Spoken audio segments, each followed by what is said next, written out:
Good afternoon students. आज हम संचार प्रक्रिया के प्रकार के बारे में बात करेंगे। लास्ट क्लास में हमने संचार क्या होता है इसके बारे में बात की थी।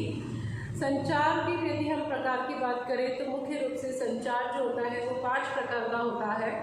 फर्स्ट है वैयक्तिक संचार, सेकंड पारस्परिक संचार, थर्ड है सामूहिक संचार, फोर्थ सामाजिक संचार और लास्ट है जन संचार। फर्स्ट वैयक्तिक संचार अर्थात स्वयं से बात करना, सोचना, विचारना, चिंतन करना, मनन करना, ये सभी वैयक्तिक संचार के अंतर्गत आता है। प्रातः सोकर उठने से लेकर यदि हम बात करें तो रात्रि को सोते समय तक हम अपने आप को अनेकानेक निर्देश देते रहते हैं। प्रतिदिन प्रति क्षण हम कुछ न कुछ सोचते, विचारते, मंथन करते रहते हैं। शायद ही हमारा कोई ऐसा पल या क्षण होगा जब हम विचार शून्य होते हैं। नॉट इवन व्यक्ति भगवान की पूजा करते समय, उनका ध्यान करते समय भी उसका दिमाग जो है वो शांत नहीं रह पाता है। और यहाँ तक कि दूसरे व्यक्तियों से बात करते करते भी व्यक्ति का जो दिमाग है, माइंड है, उसमें अलग ही प्रकार का या व्यक्तिगत संचार जो हम कह रहे हैं वह चलता रहता है, वो अपनी पर्सनल चीज़ों में डूबा रहता है। सेकंड आता है पारस्परिक संचार। पारस्परिक संचार यानी दो व्यक्तियों के बीच हुई बातचीत, वह पारस्परिक संचार के अंतर्गत आती है। वैसे तो संचार के लिए भी हमने कहा है कि दो व्यक्तियों का होना अनिवार्य है। दो व्यक्तियों के मध्य जो बातचीत होती है, विचारों का आदान प्रदान होता है, वही संचार है।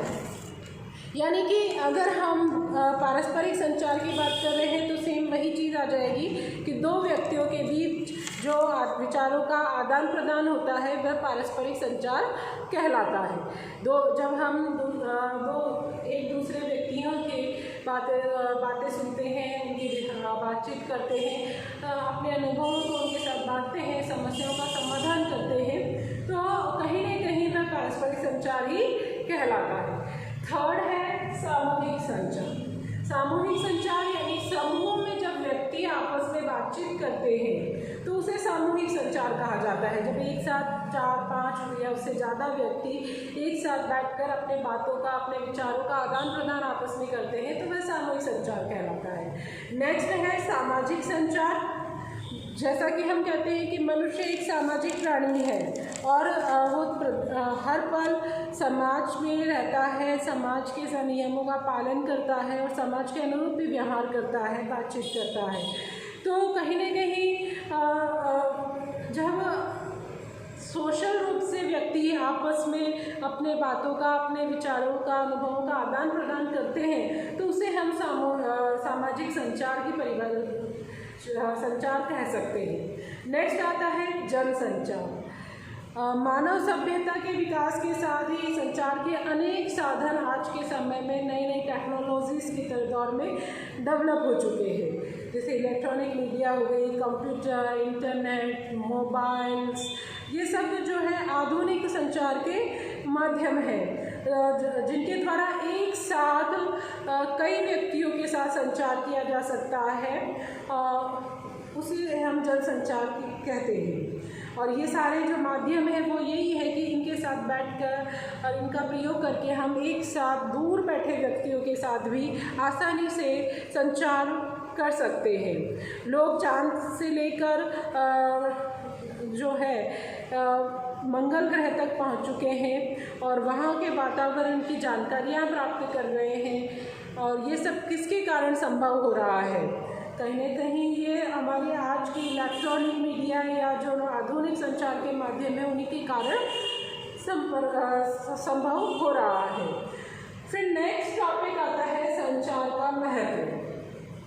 तो यदि संचार के महत्व की हम बात करें तो संचार जो होती है वो प्रसार कार्यक्रम के लक्ष्यों और उद्देश्यों का प्रसार करती है। प्रसार कार्यक्रम में संचार का महत्व क्या है तो उसमें हम फर्स्ट कह सकते हैं कि प्रसार कार्यक्रम की जो है प्रसार कार्यक्रम के जो लक्ष्य और उद्देश्य होते हैं उनको प्रसारित करने का कार्य करता है संचार।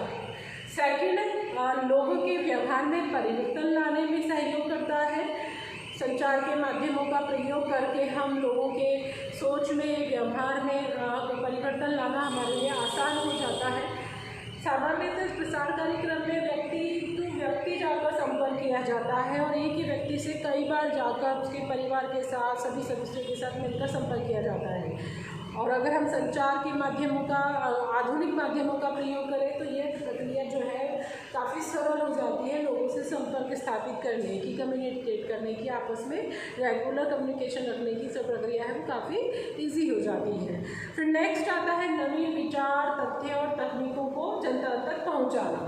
तो संचार के माध्यमों के द्वारा लोगों को तक नए विचार, नई जो सूचनाएं हैं, तकनीक है, उन्हें पहुंचाना आसान हो जाता है। चाहे वो पुराने माध्यम हो, चाहे नए आधुनिक माध्यमों का प्रयोग करें, लेकिन संचार के माध्यमों का प्रयोग करके यह प्रक्रिया काफ़ी आसान हो जाती है। फिर है नवाचारों को अपनाने में सहायक होता है संचार, ग्रामीण जीवन के विकास में सहायक होता है, खेती के आधुनिकीकरण में सहायक होता है, प्रसार विधियों को प्रभावशाली ढंग से प्रयोग करने में भी हमें सहयोग प्रदान करता है संचार। कहीं ना कहीं संचार जो है वो प्रसार कार्यक्रम में काफ़ी सहयोगी है, काफ़ी सहयोगी साबित होता है, या हम यूँ कह दें कि यदि संचार के माध्यमों के प्रयोग के बिना प्रसार कार्यक्रम कर पाना, उन्हें उसे संचालित कर पाना ही काफ़ी कुछ मात्रा में असंभव सा है, तो भी गलत नहीं होगा। फिर नेक्स्ट आता है कि संचार की प्रक्रिया। संचार की प्रक्रिया क्या होती है? तो उसमें मुख्य तौर पर हम कह सकते हैं कि संचार एक द्वितरफा प्रक्रिया है, जिसमें कम से कम दो व्यक्तियों का होना बहुत आवश्यक है और उनके बीच संदेशों का आदान प्रदान होना भी अनिवार्य होता है, तभी तो संचार की प्रक्रिया हो सकती है।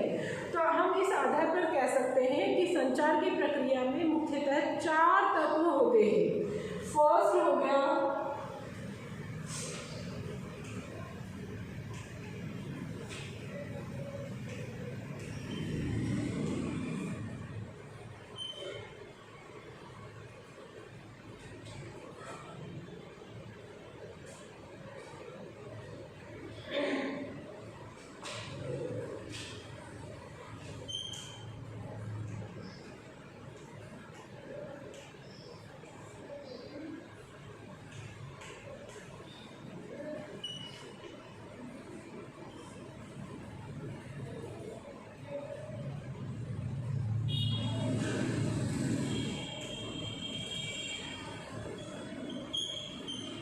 संचार की प्रक्रिया में 4 मुख्य तत्व होते हैं, जिनमें फर्स्ट हो गया संचारक या संप्रेषक, सेकंड हो गया श्रोता या प्राप्तकर्ता जिसे हम कहेंगे, तीसरा है संदेश या संवाद जो होता है जिसका आदान प्रदान किया जाता है, और लास्ट है माध्यम।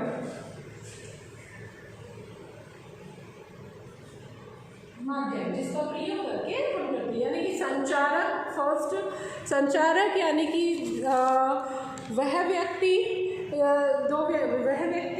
जो संदेश प्रेषित करता है, यानी कि जो अपनी बातों को, अपने अनुभवों को प्रेषित करता है, वह संचारक कहलाएगा वो।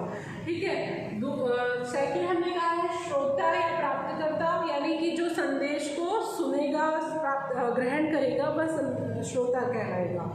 थर्ड है संदेश, यानी कि जो दो व्यक्ति आपस में जिन बातों का, जिन विचारों का आदान प्रदान कर रहे हैं, वह संदेश या मैसेज कहलाएगा। और माध्यम यानी कि जिस तकनीक का, जिस मेथड का प्रयोग करके दो व्यक्ति अपनी बातों को, अपने विचारों को एक दूसरे तक पहुंचा रहे हैं, वह चीज़ कहलाएगी माध्यम। यानी मुख्य रूप से ये 4 तत्व जो हैं वो संचार की प्रक्रिया के अंतर्गत आते हैं। फिर नेक्स्ट आता है संचारक अपनी बात करने अर्थात संदेश भेजने से पूर्व उस पर काफ़ी विचार करता है, चिंतन करता है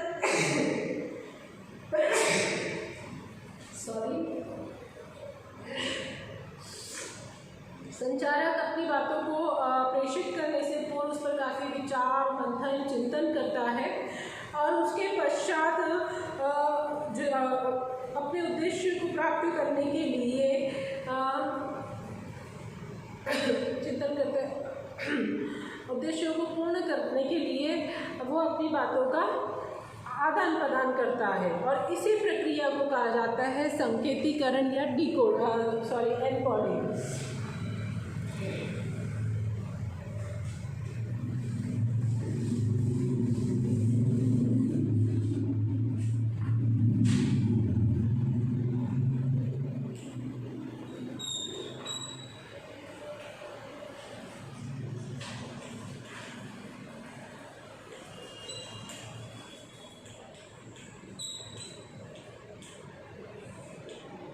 यानी कि संदेश पर चिंतन मनन करना।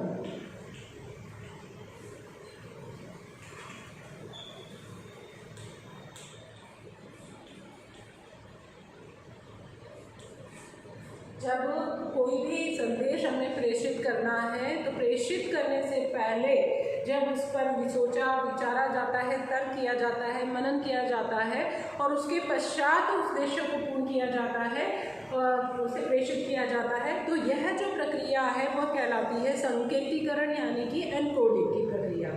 नेक्स्ट आता है कि जो श्रोता होता है वह उस संदेश को ग्रहण करने से पूर्व अपने मस्तिष्क में उसका विश्लेषण करता है और उसे अपनी भाषा में समझने के लायक बनाता है, तो उस प्रक्रिया को कहा जाता है संकेत वाचन यानी डिकोडिंग।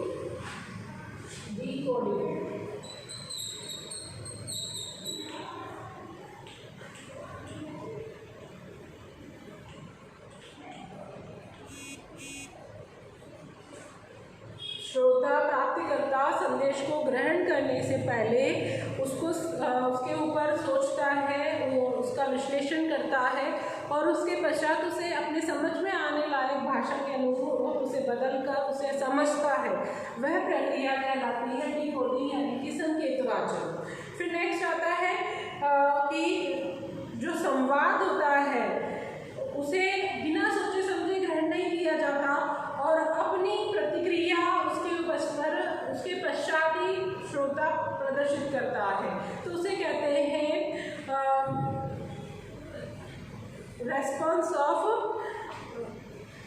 रेस्पॉन्स ऑफ ऑडियंस यानी श्रोता की प्रतिक्रिया।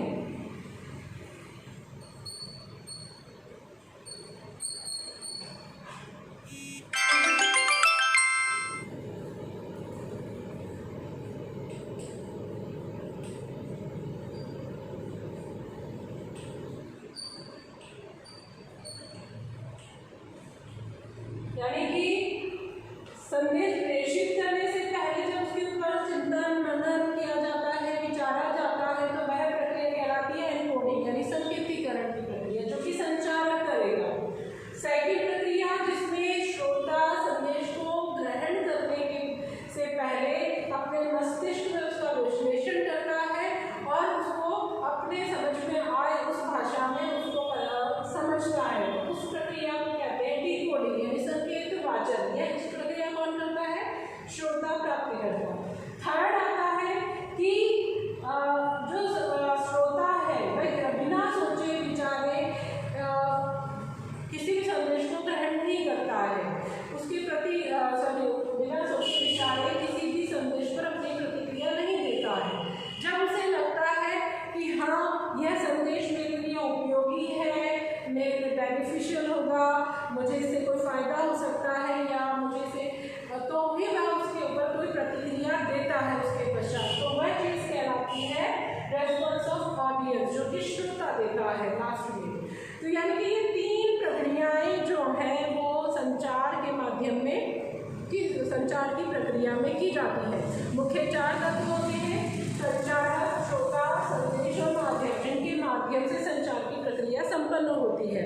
और संचार की प्रक्रिया होती कैसे है? एनकोडिंग, डिकोडिंग और रेस्पॉन्स ऑफ ऑडियंस, ये तीन स्टेप के माध्यम से संचार की प्रक्रिया संपन्न होती है। ये मुख्य रूप से तीन स्टेप्स हैं जिनके अंतर्गत हम कोई भी कम्युनिकेशन क्रिएट करते हैं और उसे कंप्लीट करते हैं। चलिए, संचार के बारे में हम नेक्स्ट क्लास में और डिटेल से पढ़ेंगे। आज के लिए बस इतना ही।